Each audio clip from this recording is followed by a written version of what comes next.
지금 미국으로 봐서는 대단히 우려스럽게 여겨지는 것이 강경화 장관에게 폼페이오 장관이 한 번 전화를 한 게 아니고 두 번 했습니다. 그러니까 한 번 예를 들면 오전에 했는데 그 강경화 장관이 답변을 제대로 못했다고 하는 것이죠. 네. 그러니까 지금 이 사실은 뭐냐면은 남북 군사 합의서라든지 남북 관련된 협의 사항이 이 정부 부처죠. 그러니까 이 외교부 장관이 전혀 모르는 어떤 다른 곳에서 지금 결정이 되고 있다고 하는 것이죠. 그러니까 미국이라든지 만약에 한국도 정상적으로 국가안전보장회의가 작동이 되고 있다고 한다면은 거기에 국가안전보장회의 구성원들이 모여가지고 그 문제를 논의하고 그 정보를 공유하고 이렇게 하는 것이 정당하게 불구하고 이번 폼페이오 장관 그 강경화 장관과 통화한 내용을 들어본다고 한다면은 그런 것들이 정부 내 외교부 장관, 통일부 장관, 국방부 장관 이 사이에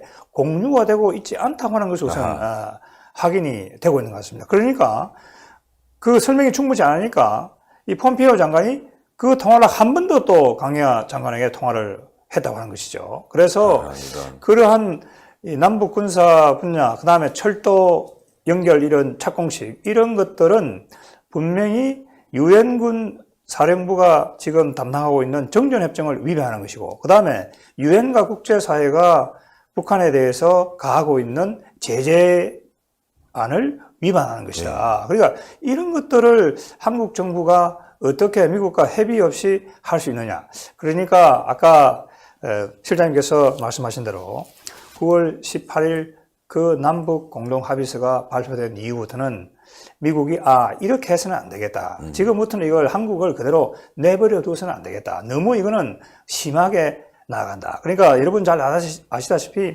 미국은 그동안 대한민국을 볼 때 한국인들이 가지고 있는 반미 정서 그리고 한국인들의 어떤 자존심을 존중하기 위해 가지고 굉장히 물밑에서 조심스럽게 움직여 왔습니다. 의견 차이가 있을 경우에는. 그런데 이번 미국 정부가 9월 18일 이후에 하는 일련의 정책을 본다고 할 경우에는 이거는 문재인 정부가 너무 미국과 협의 없이 앞서 나가고 있다. 이렇게 두었다가는 한미동맹뿐만이 아니고 한국 국민들이 직접적으로 피해를 볼 수가 있겠다. 이런 생각을 아마 한 것 같습니다. 그래서 제가 단적인 예를 하나 들어드리면은 여러분께서 이미 신의 한수를 통해서 보셨겠지만은 미 재무성의 대북 금융 제재를 담당하는 책임자가 뉴욕에 지점을 두고 있는 한국은행 7개 본점 서울에 있습니다. 서울에다가 전화를 해가지고 화상이라든지 직접 전화 통화를 해가지고 그러니까 뭐냐면은 통상적으로 이 미 재무성 관리는 한국 재무성이라든지 금감원이라든지 이런 한국 정부를 통해서 은행에 그 사실을 통보하는 게 순서입니다. 그렇지만은 한국 정부를 미 재무성이 싹 무시하고 직접 은행 담당자, 그러니까 법무 담당자들에게 전화를 해가지고 한국 은행들이 북한과 북한과 경제협력에 참여하려고 하느냐, 아니면은 한중 합작회사에도 관여를 하려고 하는가, 그리고 북한에 직접 거래를 하려고 하는 것들이 있는가, 또 개성공단에 은행을 설치할 계획이 있는가, 그 다음에 이 북한과 관련해서 예를 들면은 이 금융 상품을 지금 팔겠다고 선전하고 있는데 그것이 사실인가, 이런 것들을 일일이 지금 다 확인을 했다고 하는 겁니다. 그렇게 하면서 마지막에 한 얘기가 뭐냐면은 만약에 당신들이 이러한 유엔 제재라든지 미국 법을 어긴다고 할 경우에는 세컨더리 보이콧 제재를 받게 될 것이다. 그렇게 된다고 한다면은 이 한국에 있는 7개 은행은 미국 금융망에 일체 접근을 할 수가 없게 되는 것이고 이 한국의 7개 기업은 거의 뭐라고 할까요? 그냥 동네 그냥 이렇게 금고 수준으로 전락하는 그런 결과를 가지고 오고 마는 것이죠.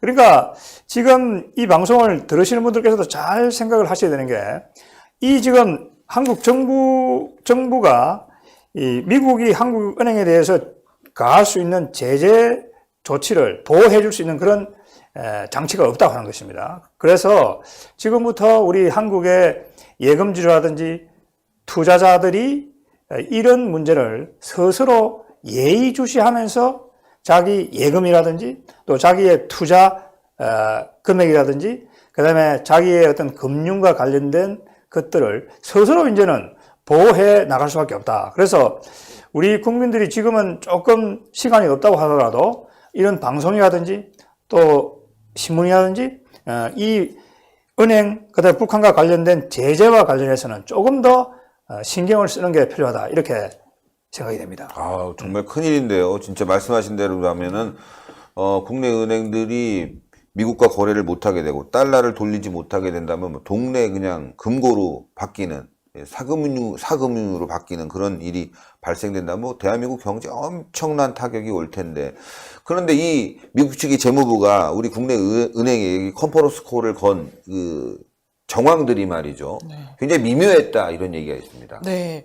그래서 그 시점 자체도 미국 재무부에서 뭐 갑자기 전화를 걸었다기보다는 그 오이사 조치를 해제를 고려했다는 강경화 외무부 장관 발언, 국정감사에서 네. 정말 충격적이지 않습니까? 그렇죠. 여러분들 다시 리마인드를 시켜드리자면 오이사 조치가 어떤 조치입니까? 대한민국 민간인 박왕자 씨가 순수하게 금강산 관광을 갔다가 피격당했습니다. 그 이후에 그 박왕자 씨 아들 인터뷰를 봐도 한 번도 북한은 거기에 대해서 진심 어린 사과를 하지 않았고, 또 그 사건뿐만 아니라 천안함 폭짐, 그 우리 46용사를 정말 수장시킨 차가운 바다에 그리고 희생시킨 이런 이제 그 만행을 저지르고 난 이후에 북한이 한 번도 사과를 하지 않았지 않겠습니까? 그런데 이런 조치를 해제를 시키는 걸 검토를 해봤다?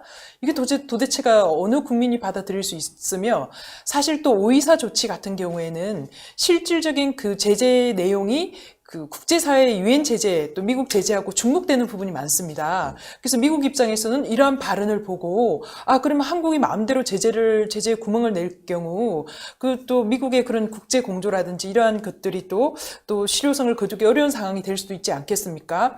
그래서 그 이후에 바로 이제 미국의 이제 행정부라든지 또 지금 이제 재무성 같은 경우에는 바로 행동에 들어간 것이라고 보고 있습니다. 그래서 저는 이러한 그 시그널을 그냥 단순히 정부에서는 그 미국 재무부가 국내 은행의 컨퍼런스 콜로 이런 여러 가지 사실 뭐 특별한 용건은 없지 않습니까?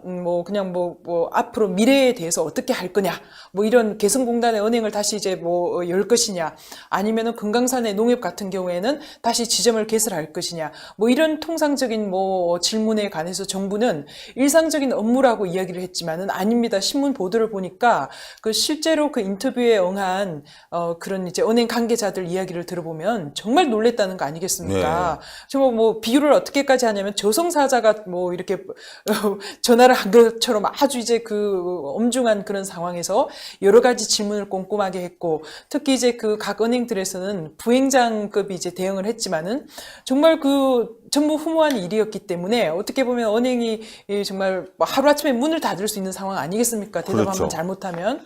그래서 굉장히 이러한 시그널들이 아까 교수님께서도 이제 이런 우리 은행들이 요즘은 다 국제적으로 다 연계가 되어 있지 않겠습니까? 주로 이제 외환 거래 업무도 상당 부분 차지하고 있고요.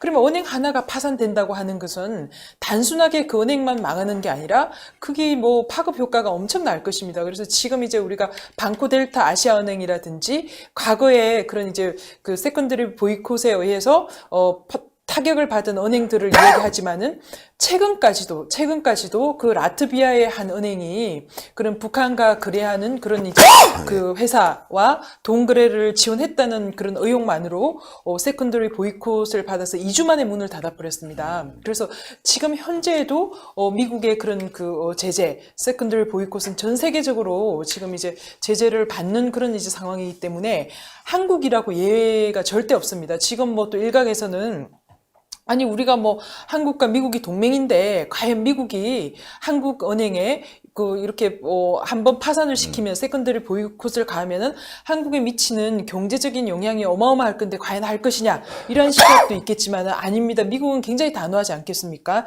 2014년에 이란과 거래했던 파리의 한 은행도 거의 9조 원의 벌금을 받았고요. 그렇기 때문에 이제 그 시중은행에서는 미국의 이 세컨더리 보이콧은 우리 일반인들이 생각하는 것만큼 단순한 제재가 아니라 거의 핵주먹이나 마찬가지라는 거죠. 한 번 그냥 펀치를 이렇게 얻어맞으면은 그냥 날아가는 거죠. 그래서 지금 그 미 재무성의 컨퍼런스 콜을 받은 그 시중은행들 지금 상당히 긴장하고 있고요. 앞으로는 글쎄 이 은행들이 남북 그런 이제 경제 협력이라든지 이러한 사업에 적극적으로 협력을 할지도 의문이고요. 그 은행이 먼저 살아야 되지 않겠습니까? 그렇죠. 네, 그래서 앞으로는 뭐 이러한 그 기류를 빨리 감지를 해서 뭐 은행이든 우리나라 정부든 적절한 좀 대응을 해야 될 것 같습니다. 근데 국내 은행들이 이제 관변화, 사실 정부의 입김에 의해서 움직이기 때문에 지금 현재 진행되고 있는 것들 계속 진행할 가능성이 분명히 있거든요. 네, 그러면은 그거는 진짜 큰 문제가 생긴다고 봐야 됩니다. 그러니까 지금 우리 은행 관계자들도 그 자신들의 입장을 분명히 해야 됩니다. 이게 뭐냐면은 이 은행이라고 하는 것은 지금 일반 국민들의 예금을 받아서 운영되는 공적인 기관이라고 하는 점을 우리가 절대로 잊어서는 안 됩니다. 자, 한국에 외국은행이 들어온다. 그러면 이 한국에 들어오는 외국은행은 자신들이 거기에 서명을 하게 됩니다. 예. 한국에서 금융업을 하면서 한국 국내법을 지킨다. 이렇게 서명을 하고 들어오죠. 그래서 만약에 한국에 들어와 있는 외국은행이 우리 대한민국의 법을 어길 경우에는 그 은행에 한국 정부가 제재를 가할 수 있게 되어 있습니다. 그러니까 자, 지금은 뉴욕에 지금 7개, 8개 우리 은행이 지금 진출해 있습니다. 그러면 그 은행들이 뉴욕에서 영업을 할 때 거기에 서명을 하게 됩니다. 이 은행들이 미국의 국내법을 준수한다. 그 서명을 하게 되는 것이죠.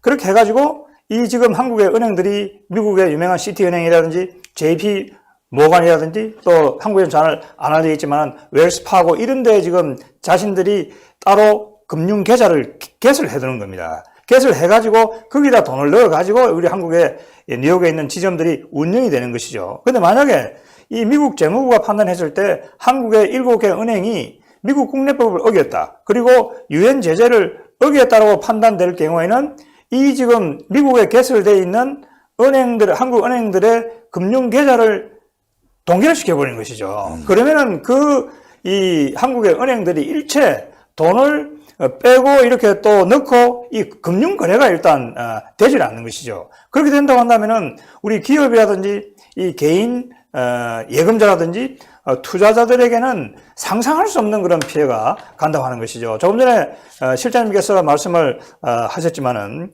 그 프랑스의 BNP 파리바라고 하는 은행도 이 프랑스하고 미국이 동맹국 아닙니까? 동맹국인데 그 은행이 이란에 이 미국이 가한 제재를 어겨가지고 그 89억 달러라고 하는 그 벌금을 냈다고 하는 것이죠. 그러니까 당시 올랑도 대통령이 미국 대통령한테 싹싹 밀었다고 하는 거 아닙니까? 네. 무릎을 꿇고, 그랬더니 미국이 그건 안 된다. 그러면서 1억 달러만 차감을 해주고 다 나머지를 전부 다 벌금으로 받아서 하는 것이죠. 그 은행이 견딜 수 있겠습니까, 여러분? 견딜 수 없는 것이죠. 그래서 지금 제가 볼 때 문재인 정부에 있는 이 부처들이 이 문제에 대해서 조금 더 국민들의 피해가 없도록 분명하게 이야기하는 것이 필요하고, 우리 은행들도 이 예금자를 보호하고 국민을 보호하기 위해서 자체적으로 분명한 입장을 내놔야 된다고 봅니다. 제가 볼 때 왜 지금 우리나라의 이 은행들이 미국 재무부로부터 그런 지금 통화를 하고 그러한 지금 이야기를 들었는데 왜 그걸 예금주들에게 이 대변인이나 기관의 대변인 그 은행을 통해서 공개를 하지 않는 것이죠?